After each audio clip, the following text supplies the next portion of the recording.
Hello, ladies and gentlemen. It is Professor Hamamoto, and the date is May 25th, year 2025. The time 4 p.m. Pacific Daylight Time. And I was looking at some of the comments as we were leading to the 0 hour, and yes, there's some pretty interesting conversations that have already begun. And I'd like to contribute to that conversation.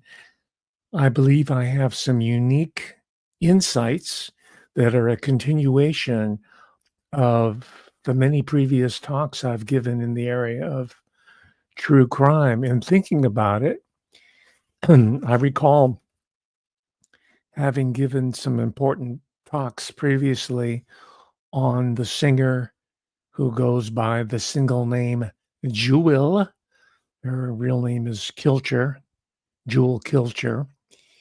And I talked about her being a spokesperson for a virtual psychotherapeutic experience that's being foisted upon the public.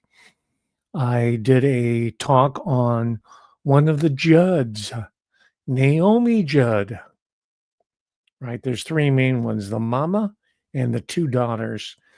But I focused on Naomi Judd, who was sadly in the news not so long ago. Or maybe it's been quite some time now, but she died at her own hand, by her own hand. I think it was a self-inflicted gunshot wound.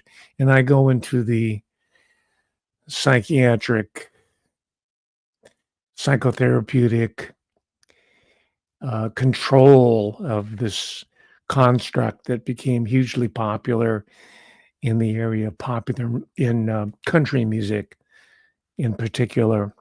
So I encourage you to go back and check on that one.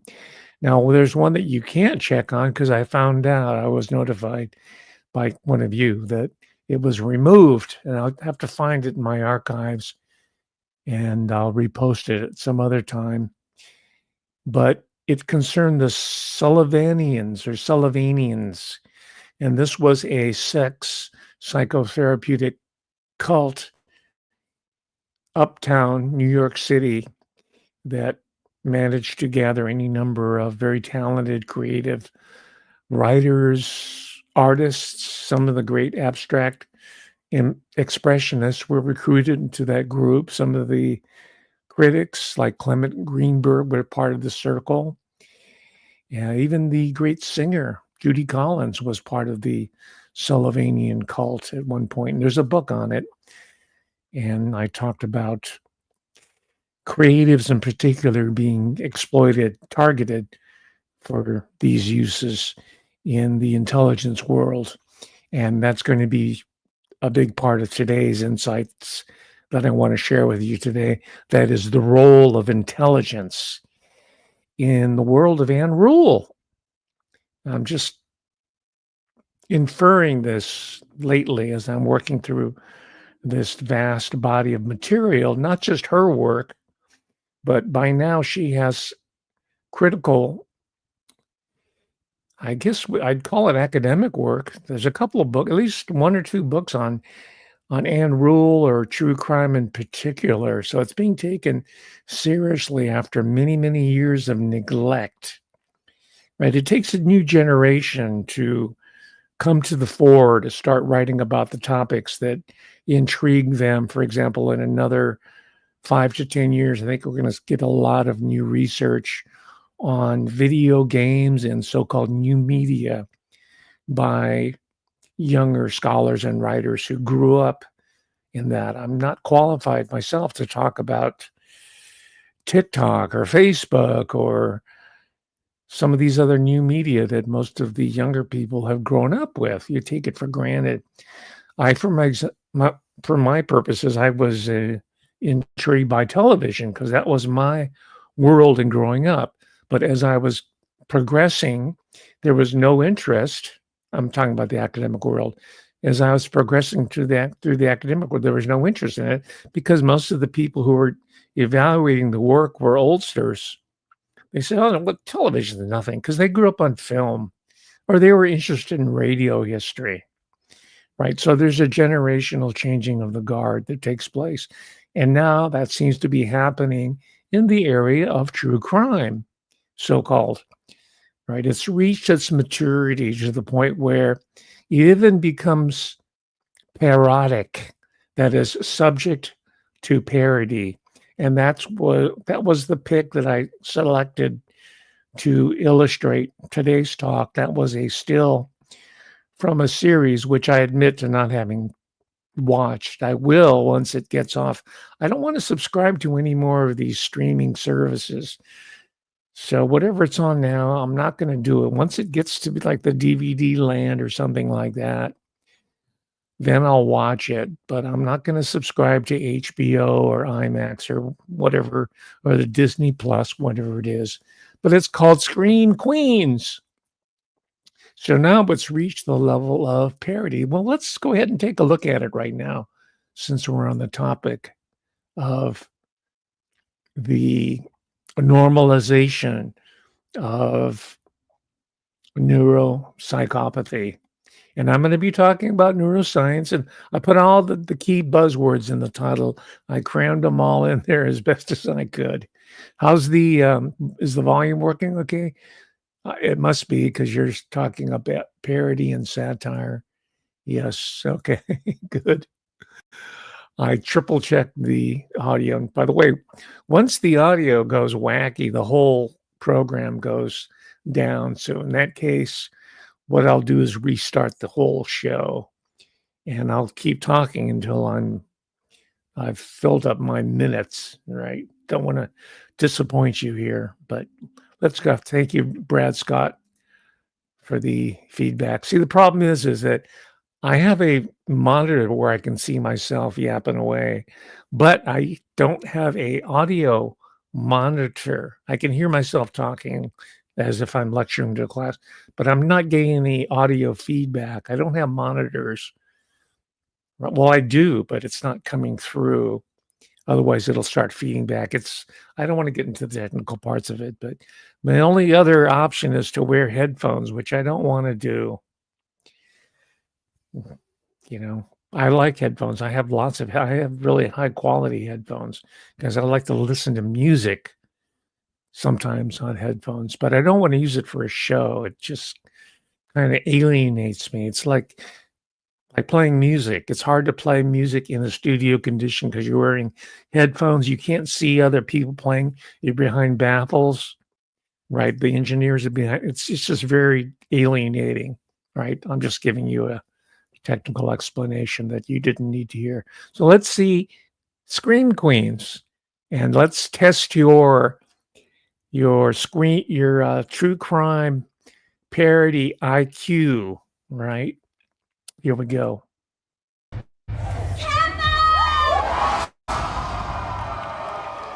Something really bad happened.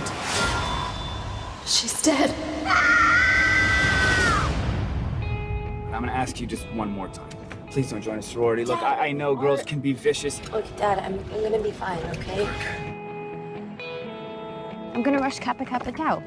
Hey, why don't you join with me? Girl, I'd rather die. I'm gonna be honest. I hate sororities and I hate you. For years, I've seen the damage your so-called sisterhoods have had on young girls. Good evening, idiot hookers. It looks really fun. It looks like really exciting, entertaining parody. I think I might check it out, especially since Jamie Lee Curtis seems to have a prominent role in it. Because those of you who are aware of the internal history of true crime popular culture, you know that she was one of the original Scream Queens. That's what I mean by parody. That's Jamie Lee Curtis. And beyond that, there's a intertextual level of meaning, right? Well, this is how we derive the importance of these types of artifacts out in the culture. There's the other levels that she's the daughter of who? Janet Leigh. And who was Janet Leigh? She was the woman who was slashed to death while she was taking a shower in the opening Well, they're very close to opening sequence of Psycho, the original Psycho, Alfred Hitchcock, right, with Anthony Perkins. And she was ostensibly the star of the show, but she was killed off very quickly in the movie, in the very early part of it. She checked into Bates Hotel and she never got, that's Janet Leigh. And then she was also married to Tony Curtis. Tony Curtis, he was a matinee idol, and anyway, you can go on and on and on. And believe me, the writers, the producers know all these level of signification, and they're playing with that, right? That itself becomes sort of an intellectual, an aesthetic game that brings enjoyment to these types of media experiences. All right, just a little sidebar there. There's something for everybody in true crime, right? Even for the people who want to nerd out, like myself, on the sociology of true crime, right? And for my purposes, the serious contribution is that, as you learned from last week and a couple of talks before that, is that true crime is a psychological operation. It's a self-funding psychological operation with courtesy of the corporate military state. Right. Most of you are getting that already. That's good. But that's my audience. I have an audience that they tend to be thinking people. They read. It's not just a bunch of entertainment that they're looking there. They find this entertaining, perhaps, my audience, but they also find it instructive, or hopefully. So, and of course, we saw a parody opening right there with Scream Queens, but as I've mentioned over the past few talks, there are a lot of these crimes that are being committed on or nearby college and university campuses. Right. So it's no accident that they decided to make fun of that and put it in this series called Scream Queens. And I'm going to extend that insight that we derived a talk or two ago and apply it to today's discussion of Anne Rule, because she is I think the year is 1953. Right. Anne Rule died a few years ago. She's older than me. She would be not old enough to be my mother, but an older sister or an older aunt. She graduated way back in 1953, right? The good old golden age of America, 1953. And she graduated from the University of Oregon, which I'll talk about in a moment. By the way, her father wound up as the athletic director. I think it was at the University of Oregon. He was a coach. So the family moved all over the country. They started out back east and they wound up in the Pacific Northwest. And I'm thinking about that. This in itself might be sus, as the kids call it these days, suspicious. Right? Whenever you see these families who move from place to place, supposedly it's job related, but also it could be intelligence related. Right? It's like the military also moves its people around. Intelligence community people move around quite frequently. But why would a coach be involved? Well, if you're developing a super soldier or trying to craft an individual with superior physical attributes as well as superior intellectual attainment, then I would think coaching is a really good cover for that. Excuse me a second.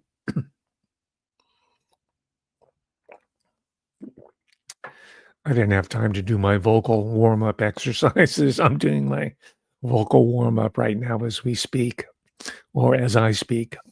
So think about that. And I won't go into it, but think about Tiger Woods. Who coached him? His father, who was in special forces in the American War that they call the Vietnam War, Earl Woods.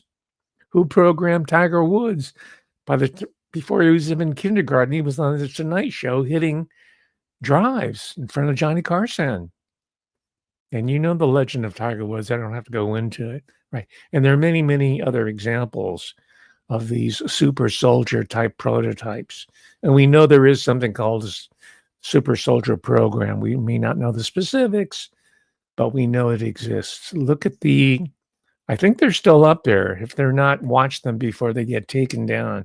Look at the videos about or by Max Spears, M-A-X, Max Spears, I think it's spelled S-P-E-I-R-S. He died while he was on a speaking tour, I think in Poland, somewhere, I can't remember, under mysterious circumstances. He claims to have been part of a super soldier program. Anyway, I don't want to get too far afield here. It's related, but it's not specifically germane to today's topic of Anne Rule. So what I did is mined this book that I showed last week. I don't have the copy with me today. I left it over at a friend's house, but I read almost the entire book. The reason why I took it over there is because I was planning to read the last section or so and go back and look at some pages. But I did take quite a bit of notes from the book that I'll share with you. The book, if you remember, is by a woman. She's or used to be a reporter, a television reporter in the Eugene area. And for those of you who don't know, Eugene, Oregon is also where the University of Oregon is situated. And it's in the Willamette Valley. Very beautiful. I've been up there a few times, and I visited the campus, the University of Oregon, and some of the smaller community. In fact, my publisher is outside of Eugene, Trine Day. He has his operation outside of the Eugene area, not that far, in a rural area. And the book title is called, for your reference, is The Rule of Crime and Me. And of course, it's a pun, the rule of crime, like as an Anne Rule. And that is her real name, because I know some of you were making comments that you were suspicious of her identity. Someone even suspected that she was not a woman. But she does have a daughter, and her daughter, I think, is her literary executor, and she had a couple of children. She was married at a certain point. I haven't verified that independently of this, but let's assume that she is a everyday woman, right? Biological or otherwise.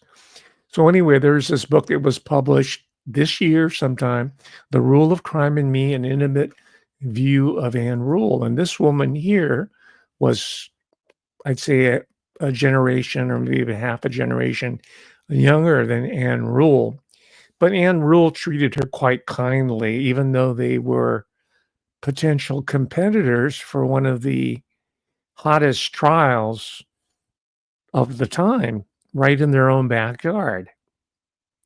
And this is the trial of Diane Downs, which is I have this linked in the description if you want to pick it up, which is the topic of this book by Anne Rule called Small Sacrifices.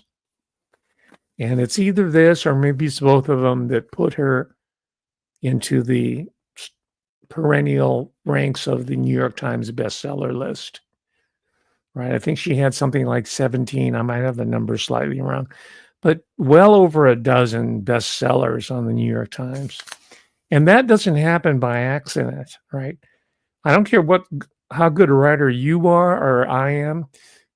We're not going to get on the New York Times bestseller lists unless the corporate military structure that's based in New York City that controls information and publishing and media, including so-called alternative media that we've seen flooding the zone on TubeView, they are the shot callers that decide who the next P. Diddy is going to be or the next Anne Rule.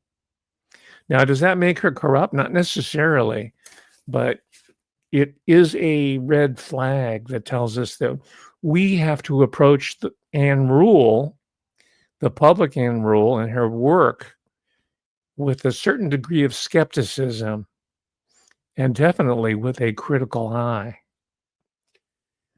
And there's an additional benefit is because Anne Rule, despite herself, whatever she's trying to conceal or put over on the public at the behest of her military, corporate, industrial, intelligence, information masters at the New York Slimes, at least back then it was run by an American family, right? The Sulzbergers.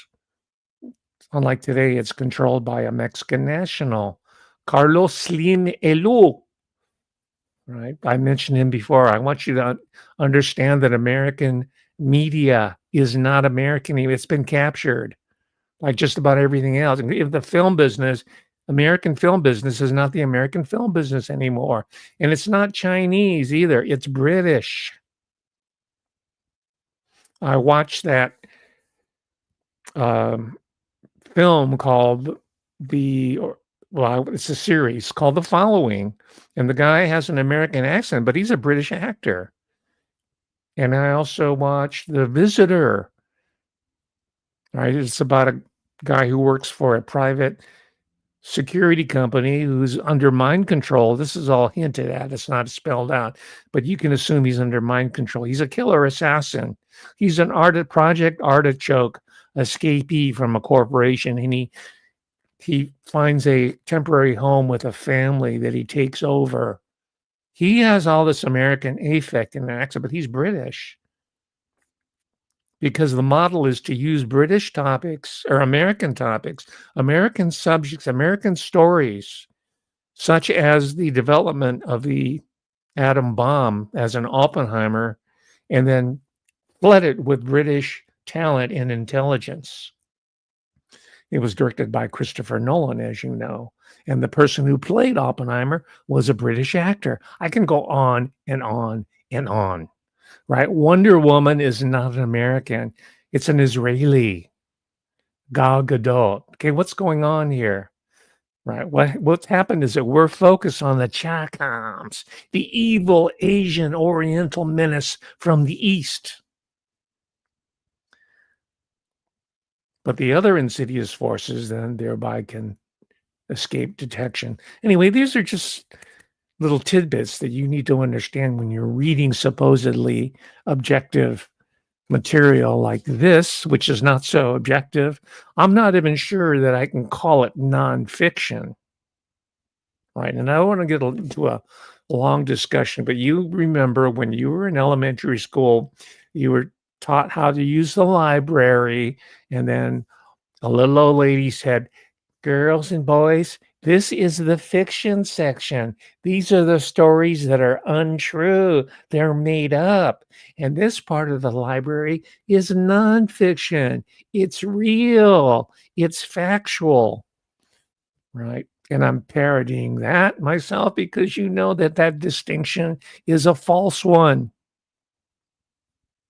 It does not obtain in the real world. And I'm not going to get into the fine points because I'll leave that to the literary scholars. I'm just reading this book for its sociological import. Right. And again, the import is that we are living still in 2025 in Project Artichoke. Do you understand? While Annie Jacobson or Stephen Kinzer, who are writing popular books on these topics of mind control and assassination, they're situating all this in the past. That's their function. That's what their handlers at the New York Slimes and the White Shoe Girls who run publishing in New York City, they decide that, okay, we can talk about it now, but remember, it has to deal with what was happening back in the 1950s or the 60s, the 70s at the latest. But we can't talk about Sirhan Bishara Sirhan and take Robert F. Kennedy Jr.'s claim that he wasn't the assassin. because Sirhan Bishara Sirhan is still in prison, and the governor of California, Gavin Newsom, said even though the parole board said he should be set free, said no, I have executive control over this. I'm keeping him behind bars still, even though Robert F. Kennedy Jr. said after meeting Sirhan and studying the case closely himself. I hope he writes a book on this, by the way. He's written some incredible books on the pandemic. I hope he writes about his role in the whole Project Artichoke cover-up of the present, right? And it involves mental health. It involves his area of expertise and administration, health and human services. If you want to include mental health in that, in his bailiwick, and I do include that. All right, anyway, I don't want to get too far off track there, but if you've seen the Robert Blair Kaiser work, that Sirhan was a Project Artichoke programmed assassin, right? There's a new book. Maybe I'll review it. I probably will, but I'll just show it to you right now. I did not put it in the link here. It's only come to my attention recently. If you can't read it, it's called The Dirty Tricks Department by John Lyle or Lizzle. I might be mispronouncing. I'll have to look at his interviews. He's there. It's about a OSS/CIA character named Stanley Lovell. See, only now is this information being given the green light by the white shoe girls in publishing in New York City because it's removed in the past. But again, I'm sure if you read this, the underlying Annie Jacobson type message is that, well, that's happened decades ago. Thank God we are in a transparent era of openness, right? If we said that the FBI should release all these different files that they've been sitting on for decades, by gosh, Pam Bondi's on the job. So is Cash and Carrie Patel and his assistant, Dan Bongino. Right? These are all these are all former YouTubers that got into the Trump administration. Thank you, QAnon. Anyway, what you get from this book, from what I read of it so far, is that psychological warfare and the creation of dirty tricks is what they're all about. But again, it did not end. We're still being played dirty in the tricks department. Trick or treat. All right. So we'll get to that later. The big difference, of course, is that psychiatry plays the central role now in perpetrating the Project Artichoke of the present on the general American public. Before, it was only targeted individuals. Sirhan Bishara Sirhan, right? The so-called Manchurian Candidate, right? If you're talking about the original book, not the remake, the original film, executive produced by Frank Sinatra, starring Lawrence Harvey. You're talking about a programmed assassin. Okay. So, of course, the book about Anne Rule by another journalist by the name, she goes by Bradley or Jagger. She got married. Her maiden name was Bradley. So it's the same person, Jagger. And they met. I won't go through the whole book. If you want to read it, that's fine. I had to read it, but I didn't really learn much from it that I couldn't have found through other sources, journalistic sources. I found out a little about the multi-generational history of Anne Rule's family, maternal and paternal line. That's important. But there were no analytical insights. This is what I'm trying to bring to the party today. And in the book, my gosh, Anne Rule is portrayed as a selfless saint interested only in the truth. Now, from my own personal observation, if you're a famous writer or a struggling writer of any sort, you got to be ruthless. You're protecting your sources. You want to make sure you get the scoop. You want to make sure, like Rotten Mango's Stephanie Sue, that it's your yellow butt that gets the ticket to sit in the trial of Sean John Combs and not one of your rivals. Because that's money. That means you get the 5 million subscribers on TubeView. While Professor Hamamoto, who has far more analytical insights than all these people put together, only has 55,000 subscribers, which is a plea for you at this moment to press that subscription button and the like and the share. Together, we're going to beat the shadow banning of Professor Hamamoto. I'm going to get to 100,000 subscribers by the end of the year with your help. All right, that's enough of my grousing for now. So she did the book. Anne Rule is a selfless saint, right? And I think I might have gotten it wrong in a previous talk. I said that Anne Rule and Ted Bundy, I don't need to explain who Ted Bundy is, do I? He's been made into a pop icon. You know who he is. Excuse me a second.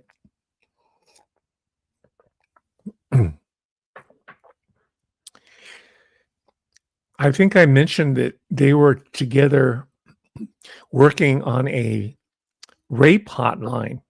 This is in Eugene, but it was a suicide prevention crisis line. So a slight little mistake there. I hope that doesn't undermine my credibility in your eyes, right? During my teaching career spanning decades, there were always a student who knew nothing else, but they were waiting for you to make a certain mistake, a factual error that they just happened to know about. And then in their mind, everything you had to say beyond that isn't therefore invalid, right? Don't make that error. I will make mistakes, but they're not intentional. She worked with Ted Bundy and Rule with him on a suicide prevention line. And she wrote a book of it. That's sort of a companion book, I would say. Those are the two big books that catapulted her into a perennial New York Slime favorite. And that was called, I mentioned this before, The Stranger Beside Me. That's about her story involving herself about knowing Ted Bundy, right? So let me ask you this question.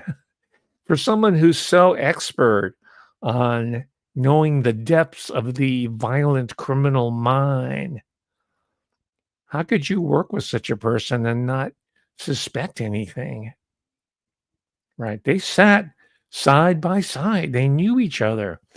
Anyway, you've heard me raise that issue before. Could it be that she knew what she was doing, that she knew who he was? Could it be that she had to kind of play along with the scenario so she can gather more material, more data? Could it be Ted Bundy was part of a larger artichoke system that he might not have been aware of?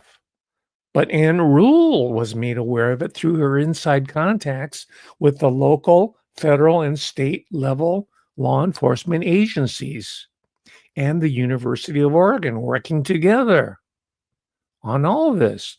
These are certain questions that would inspire me to look more closely beyond the idealized portrait provided by Anne Bradley. Let's take a look at her. Anne Jagger or Bradley. Queen of true crime, exposing the monster behind the pleasant facade. But to our first guest, Ann Rule was a close friend.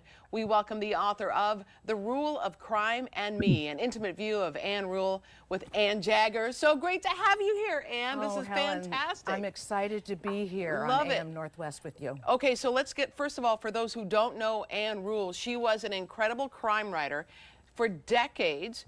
She's yes. been, how many books did she write? 35 books still in print, 17 television movies. So she was really a powerhouse and changed, a pioneer in so many ways. Yeah, absolutely. She was on AM Northwest a number of times. I think I interviewed her like a couple of times. There Here's you one, are. Yeah, here's one interview. I loved her to pieces. You know what? She's kind of a soft-spoken person, Right. but has no trouble speaking. Nope. Yeah, but very interesting. Let's talk about how you met her for the first time.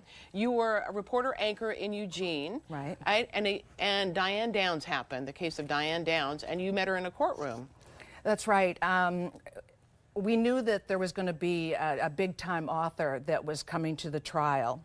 And Diane Downs was accused at that time of trying to kill her 3 children. Yeah, she shot all 3 of them, Right. murdered one of them, paralyzed her youngest son, and then critically wounded Christy, her eldest daughter. Yeah. So during the trial, before the trial, I had done a documentary. I had shot it, but it hadn't aired yet, okay? And that came out just as the trial was happening. Oh. Well, you could look that up on TubeView if you want to see the entire interview with Jagger. Or you can buy her book, but it has to do with this case that eventually became this book, which took 3 years by Ann Rule's own reckoning to write, which is a long time for her.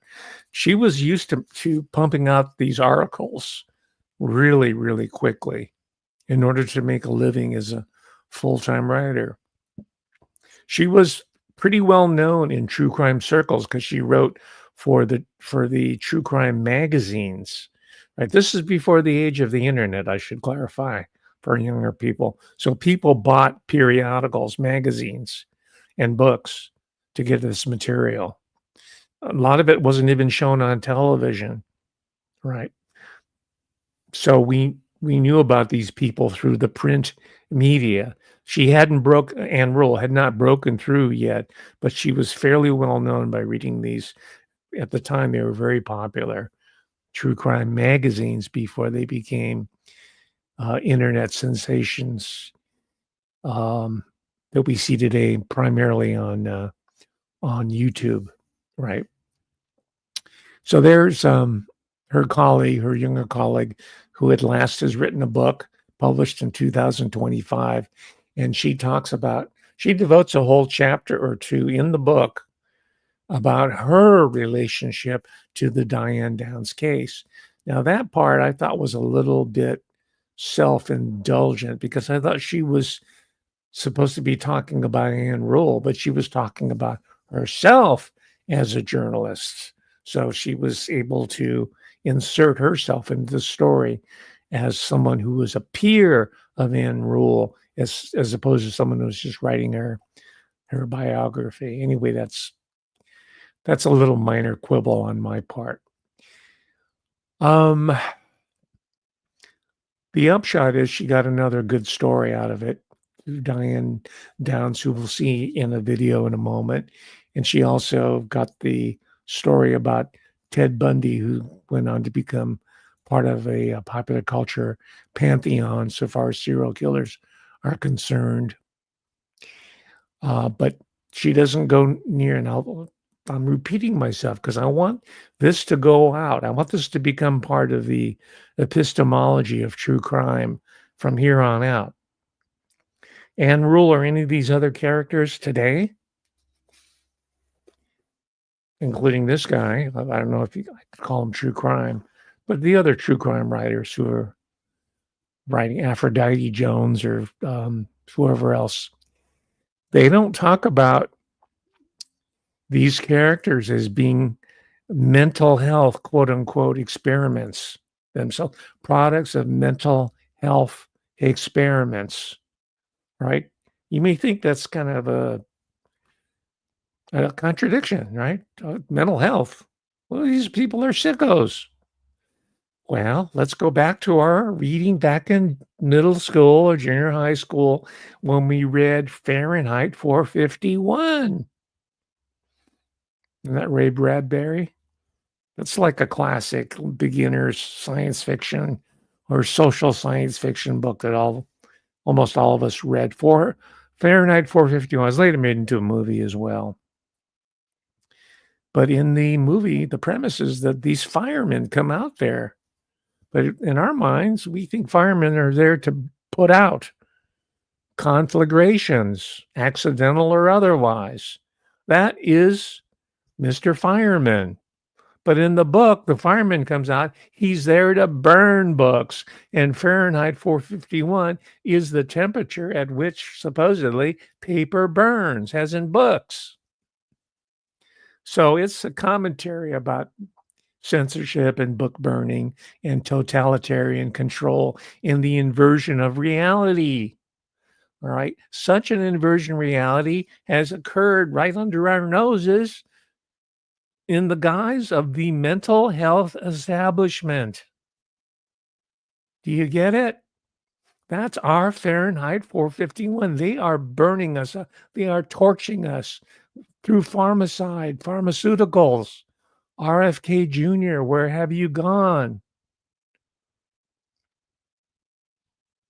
SSRI, selective serotonin reuptake inhibitors. I saw the best minds of the younger generation of my students, the lights in their eyes going off one by one, that glow of aspiration and learning and youthful energy started to dim the more they got on the cell phones and the SSRIs.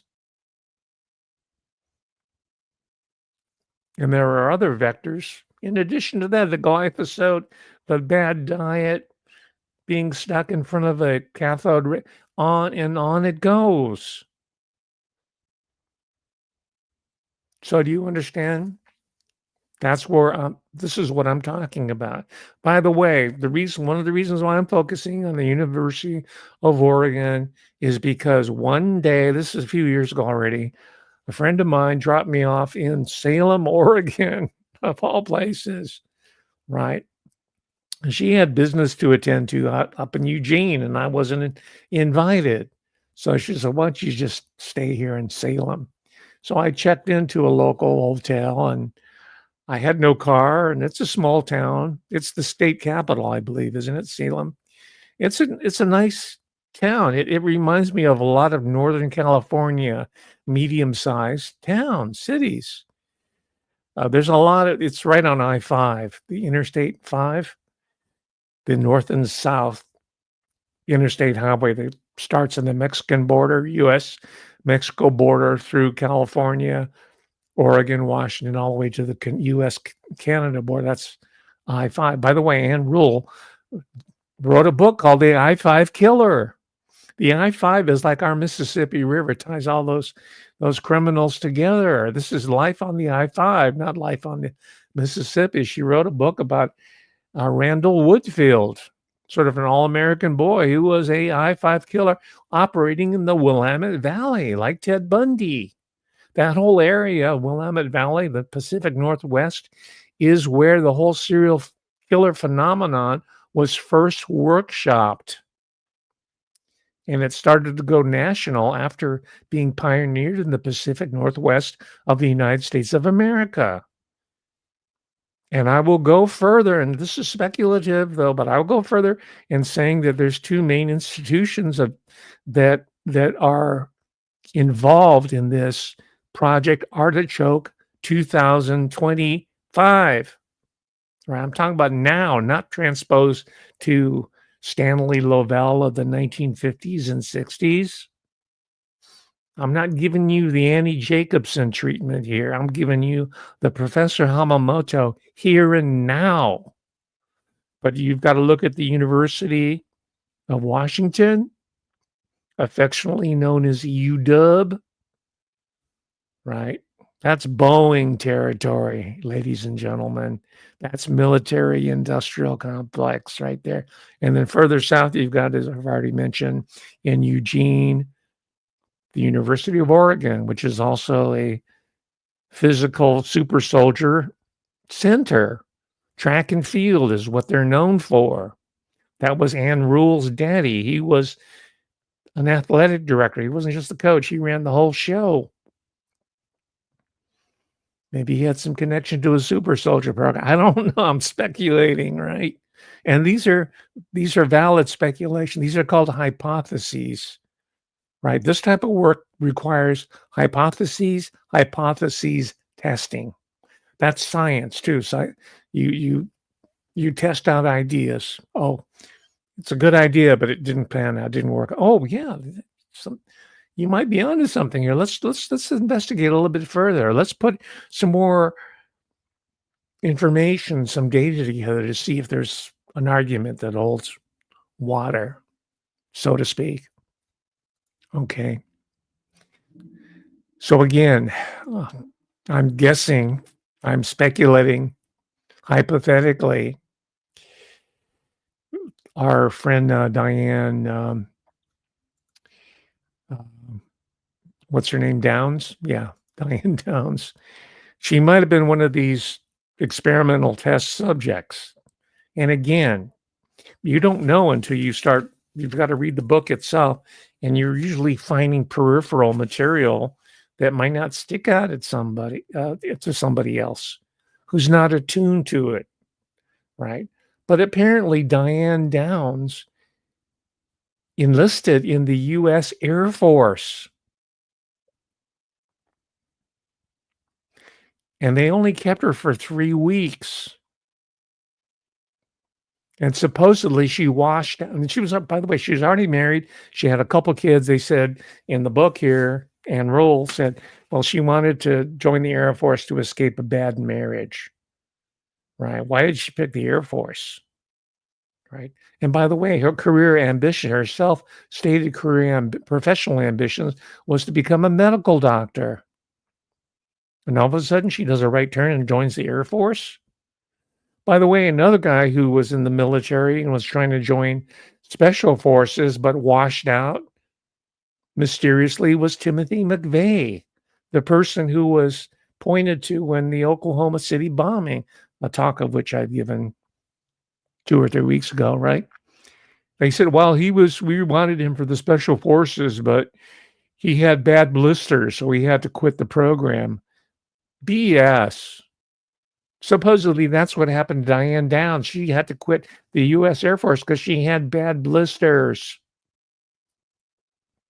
If you've had bad blisters, and I have, you put a Telfa pad on it, or you pop the blister, or the skin gets tough, whatever it is, but you don't quit a program. That means she was sheep dipped, I think. Right? 3 weeks might have just been enough for her to complete certain types of programming that were required of her, right? And I think she already had a predisposition or was prepared for a artichoke type program because, and this is in the book, I do encourage you to read it. It's very well written. Don't get me wrong. Ann Rule is a really great writer. She's a good writer, but that doesn't mean that we have to take her at her word or understand her at a very amateurish true crime level that Ann Jaeger, who wrote about her, would have us believe. Right? We can do our own parallel research, and through that we can see here, oh, Diane Downs was a victim of incest, father-daughter incest, starting at age 12. And then all of a sudden it stopped at age 13. It stopped as mysteriously as it began. But at this point, Diane Downs was already being put into the circuit. Right? You've all heard by now the phrase trauma-based mind control sexual trauma. I don't need to go over that ground already. but she follows that pattern. And later on, after she got married, even had a couple kids, she was working at the U.S. Postal Service, and she had any number of serial affairs with married men. And supposedly she didn't even like sex. Right? But that seems to be one of the behavioral patterns of people who have been through this type of traumatization, sexual traumatization. And of course, the people at the Postal Service said, oh, she's just a slut. She's just promiscuous, blah, blah, blah. Woof up. She followed that pattern.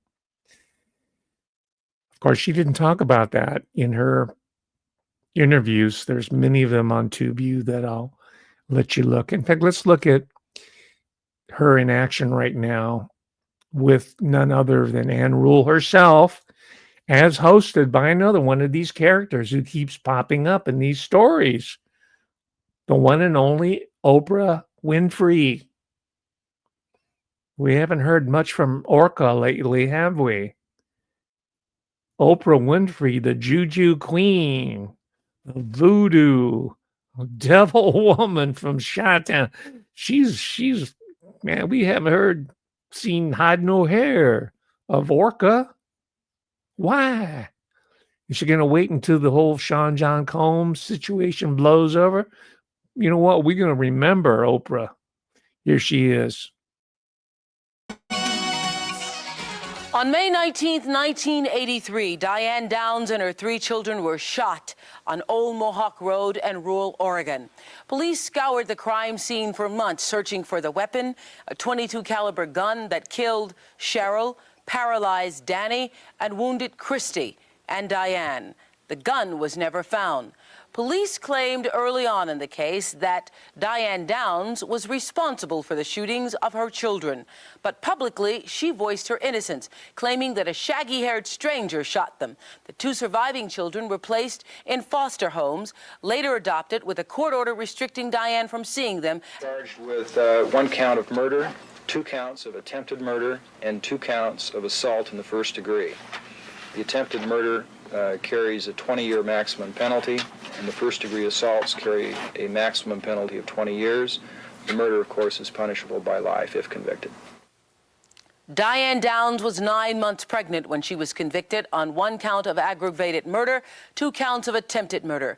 This July, Downs scaled an 18-foot razor wire fence, escaped from an Oregon prison. There was a 14-state manhunt for her, which she eluded for 10 days. She was recaptured, sent to a New Jersey prison to serve her life sentence plus 65 years. Diane Downs joins us today via satellite from that prison. Diane, we're glad you could be with us. How are you? I'm fine, thank you. Good. Can you tell us what happened on the night of May 19th, 1983? On the night of May 19th, 1983, my children and I went to see a friend to take her a newspaper clip.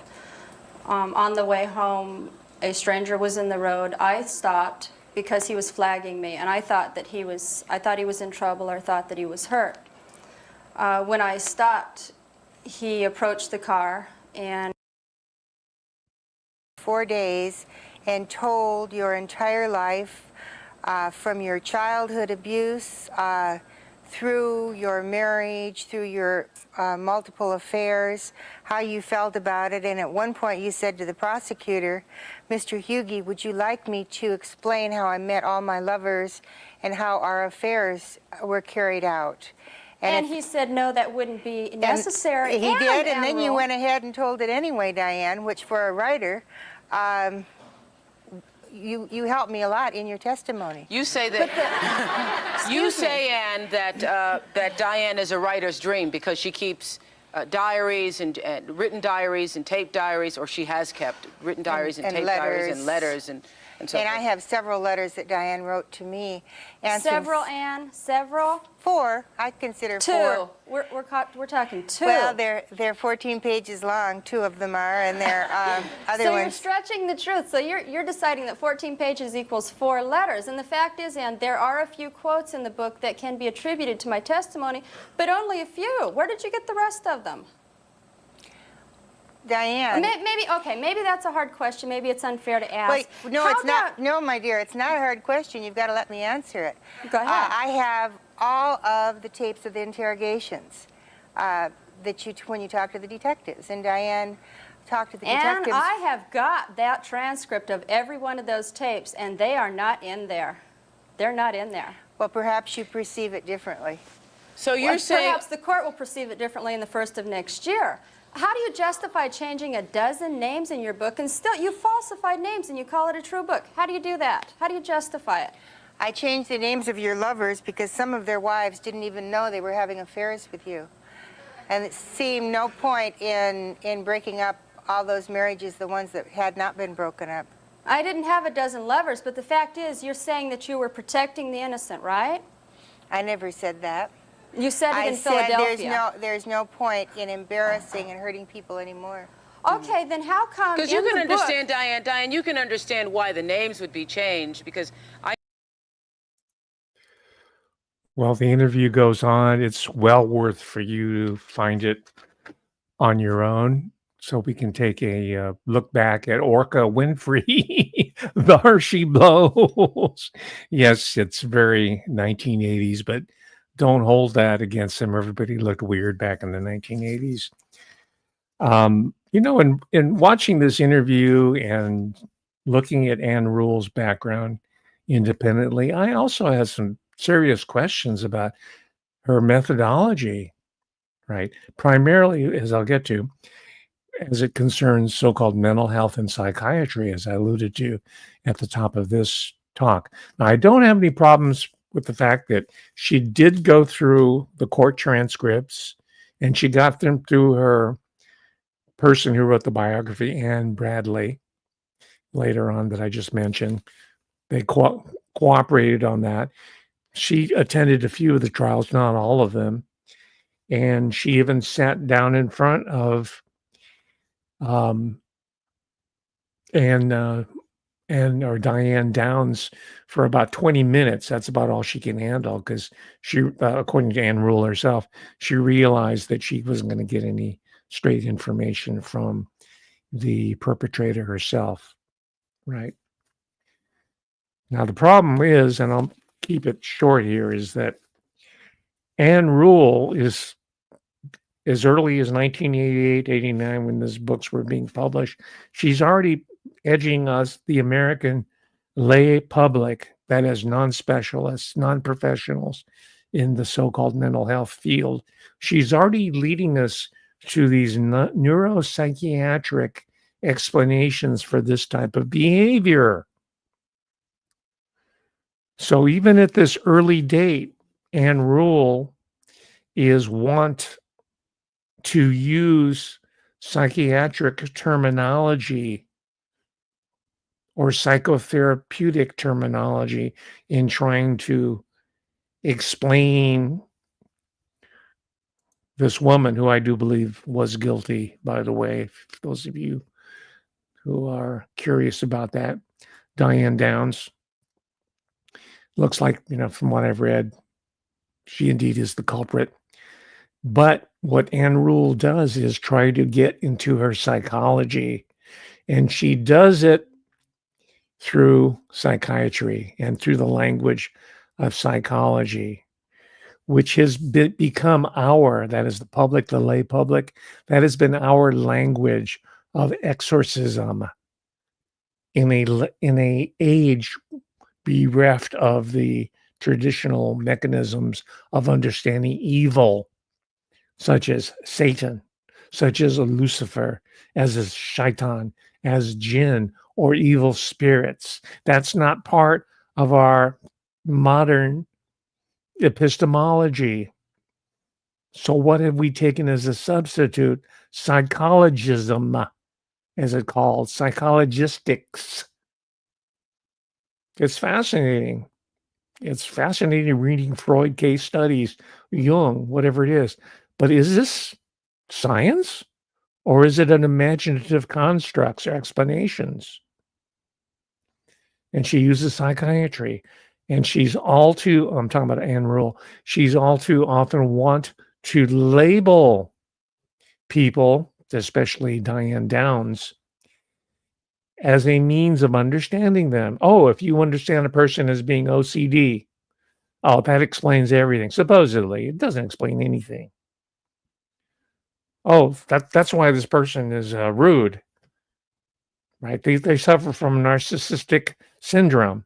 You know, you can come up with any syndrome you want. I mean, the editors of the Diagnostic and Statistical Manual, that's what they do for a living.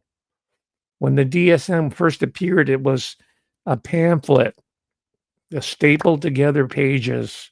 And now it's like a giant volume 4, 5, volume 6. I don't know. Because now you have the pharmaceutical industry involved, the mental health industry, all these psychologists, psychiatrists, the research people, hundreds of millions of, and as well as military involved in this giant enterprise. But it is totalitarian in nature. It is fascistic. It is no different, perhaps, but it might even be even worse than the great inquisitions of the medieval times. Only they're using a different vocabulary, and they're using the trial by jury system, which is ancient, but maybe they'll dispose of that as soon as Sean John Combs walks. People say, well, the jury system doesn't work, it's corrupt. Well, okay, we're going to go all AI on this. We'll let ChatGPT decide court cases from now on. We'll let Grok decide. Right. And by the way, this is not a criticism of those of you who are watching who are on the SSRIs or have been or on the powerful psychiatric medications or prescribed as such, because that's a large percentage of the American population. And this is all relatively new. And by no coincidence, it started to grow at the time when the same time that a lot of the true crime started being foisted upon us through people such as Anne Rule. I just see this as an extension of Operation Dirty Tricks. This is Operation Artichoke. And Artichoke, if you want to look it up for yourself independently, the main purpose of Artichoke was to create programmed assassins. And in the book, which I have linked to here down below, I recommend it. It's kind of roughly written, right? It's kind of tough. It's a tough read. It's not done by a professional. It's done by an ordinary person by the name of David M. Sylvie, and it's called Project Artichoke. But I think you should read it because it really brings home the day-to-day reality of someone who got caught up or was being brought in to some such program without realizing it. The people who get caught up in Project Artichoke aren't recruited in the obvious ways, just like people, 15-year-old girls are not just kind of hit upon in public places. They're usually groomed, right? Before they are brought in to the trafficking world. Not always, but, for the most part.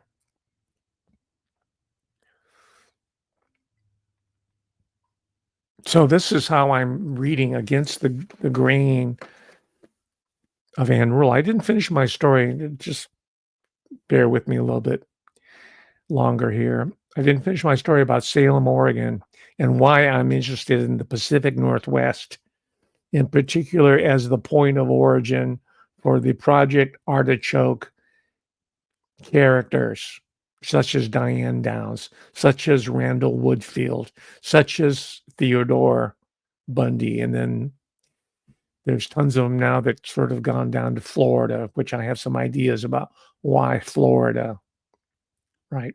And it's in keeping with this idea of mental health as being the inversion of what it actually is. It's creating a mental debility, just like the firemen of Fahrenheit 451 were there to burn books, not to save them. You got it? That's called inversion. That's called Luciferian inversion. So the story with Salem is I was dropped off there. I was just walking around, taking in the sights of a beautiful Northwestern American mid-sized city, going to a cafe here and there, walking in the park. I purposely did not have a car, just walking around.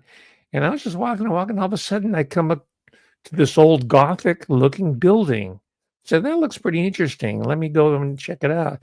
I thought it might be a government building, or maybe it was a college, a university extension, whatever.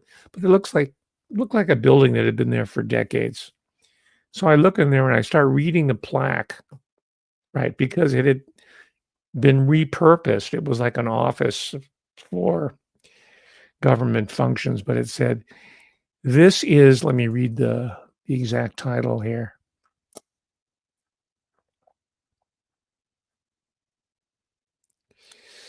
Yeah, it said, this is the site of the original Oregon State Hospital of Mental Health. That's where the original one was. The new one is further down the block, which I later went down to check out and investigate. Right. But I was there at the original one. It said the plaque said, this is the site where One Flew Over the Cuckoo's Nest was filmed. Right. Remember that film starring Jack Nicholson? If you haven't seen it, do see it. One Flew Over, it's directed by Milos Forman. And it was a novel before that, I think 1962, published, authored by Ken Kesey. And as you know, Ken Kesey was part of some mental health experiments at Stanford University. He was in a Master's of Fine Arts program in creative writing at Stanford. I'm talking about Kesey, who later on went to become part of the candy-coated acid experiment written about by Tom Wolfe back, I think, in 1968. And Wolfe's purpose, by the way, was also to start reporting on these countercultural movements, which seemed to be organic, but were indeed engineered by agencies of the national security state. That was Tom Wolfe of Right Stuff. Right. He started writing and I remember this because I was an aspiring teenage writer myself. I was reading him in Rolling Stone. And then he was recruited to the big national publications. This is when Rolling Stone was still being published in San Francisco. It was a tabloid. This is Jan Wenner's operation. But by the way, I found out subsequently, he comes from a very wealthy and politically powerful family in San Francisco. He was not no ordinary countercultural type, Jan Wenner or Wenner. Right. He has an autobiography. You won't learn very much from it, so you'll have to check that out. But that's Tom Wolfe, and that's Ken Kesey. And that's how he came to understand or from the inside, got to learn about the mental health complex with all the psychotropic drugs of the time, like Thorazine at the Oregon State Mental Hospital. He went there. He worked there. He might have been a patient for all I know, but he was being experimented on, taking LSD and all kinds of drugs at Stanford University. And they brought that into the so-called counterculture. The whole acid rock and the acid culture started to spread out from there. And most of you know the story beyond that, but these are sort of the roots there. Well, Kesey has a connection with Salem, Oregon, with the Pacific Northwest. And I think he had a fondness for the Pacific. I think he might have even lived up there for quite a while. He wrote a book called Sometime a Great Notion, which is about, the giant redwoods, right? He became a sort of a premature eco freak, right? So again, this is the Pacific Northwestern institutional biographical connection that I'm seeing when I'm reading this classic true crime book. Now, so far as her claims of objectivity, yeah, she used documents, but I think anybody today in 2025 will admit that she was taking literary license by putting motivations into the mouths of as noxious and obnoxious as she is, putting words into the mouth of Diane Downs and thoughts. One of her key insights, I'm talking about Anne Rule, into the mind of Diane Downs is that she became a mother, a birth surrogate, and wanted to become pregnant over and over again is a way to expiate the guilt over an abortion that she had many years ago, and also to as one of the means of control over her own self, her body, and over men. But Diane Downs herself never asserted that all comes from the imagination of Anne Rule, who, by the way, like King Kesey, also studied creative writing. Her degrees in creative writing from the University of Oregon. And she also had a criminology background, but creative writing. Today it's called creative nonfiction. You can get a degree in it. Because finally there's been an admission that the lines between fiction and nonfiction are not quite so strict as we're taught back in elementary school, right? Okay. I think you're following my argument so far. And by the way, if this means anything, Anne Rule tried her hand at fiction. It was a disaster, didn't sell. So I guess if she was given the word, stick to the true crime, Anne. This is what's going to make you a very wealthy writer. And she stayed in the Pacific Northwest. She lived a fairly modest existence for a world famous writer. Okay, let me conclude. And you might want to understand why I get so excited about all this. Who cares, right? Well, it's because all this has led to the current situation that we are all facing, and that's neuro-tyranny. Neuro-tyranny, right? Since the 1990s, there was a revolution in the cognitive sciences, and it's been proceeding apace for all those decades. And you probably heard me mention before when Obama announced the decade of the brain. Everything's the brain now, or more specifically, neuroscience. So that automatically, hopefully, will raise the critical red flag in your minds when you see people promoting this for therapy, because they're no longer going to create individuals. They're going to create a whole an entire population of artichokes. And there are historical precedents for it. And I have at least two there are some people in academia, like myself, who are aware and alarmed by these developments that I've described here. None of them are coming at it from my perspective, from the perspective of cultural forensics, the popular culture. That's my contribution. But here's one article that says the case against the politicization of psychiatry. Apropos the Goldwater rule, I'll put this on my Patreon. The Goldwater rule is that amongst psychiatrists themselves, they said as a matter of ethics, professional ethics, they would not diagnose any politician or public figure unless they had a one-to-one therapeutic session with them. And this is named the Goldwater rules because they trotted out some psychiatrists say, well, obviously this guy Goldwater, who's running for president, is a psychopathic personality. They try to smear him with all this psychobabble.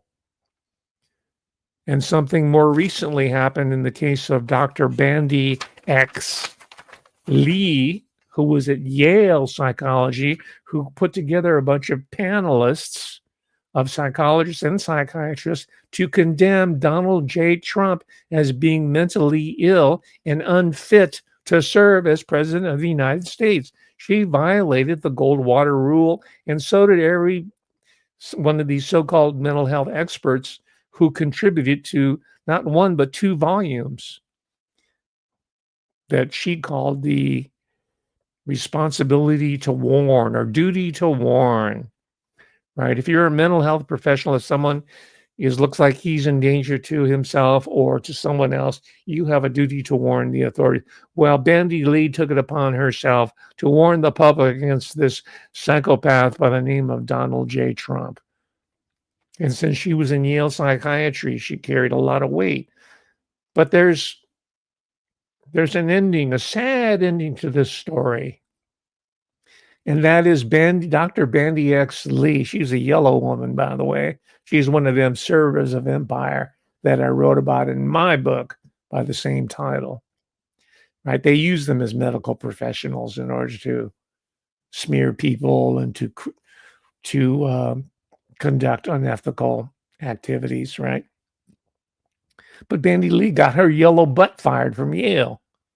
She got fired because at a private institution like that, you have tenure, but it's an at-will situation. They can fire you a lot easier. So anyway, I don't know the full story behind it, but she's no longer there, and her whole movement of duty to warn went down the tubes. And that's talked about in this particular short. It's an editorial correspondence about the Goldwater rule.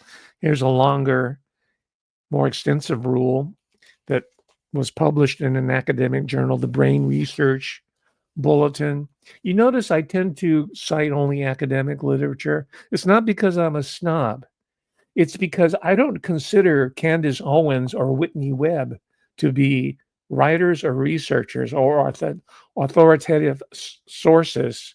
They are pop aggregators, right? They're very interesting, they're entertaining, but they're not, and this is what the general public does not understand. They're entertainers. They're like a Joe Rogan. They're MCs, masters of ceremonies, right? He's a stand-up comedian. He's like Jimmy Dore. He's a stand-up comedian. He's on tour all the time. Most of these guys are retread stand-up comedians, or they're underemployed actors who mommy and daddy bought YouTube subscribers for, right? They're well-spoken. They can't get a job acting. They went to NYU in performing arts or whatever it is. They're unwilling to go down on P. Diddy, whatever. So they're YouTube people, and they're all over. They're all in the same age bracket, late 20s to 30s. And they're the ones who are now talking about Project Artichoke. Look at Project Artichoke on TubeView, and you'll see a bunch of newbies carrying forth like they invented the whole research on it. But it's just a bunch of actors. All right. So work with me when I bring this material to the party. It's ain't no Diddy party, right? Brain Research Bulletin and the research report, the title, and I'll put this on my Patreon. Those of you who are not members, I encourage you to join, because those of you who are members will tell you there's all kinds of extra goodies you get on that there that you will not see on TubeView, right? For limitations of time, and also some of the material there, the general public can't wrap their brain around it quite yet. So that's an invitation to you to join my Patreon below.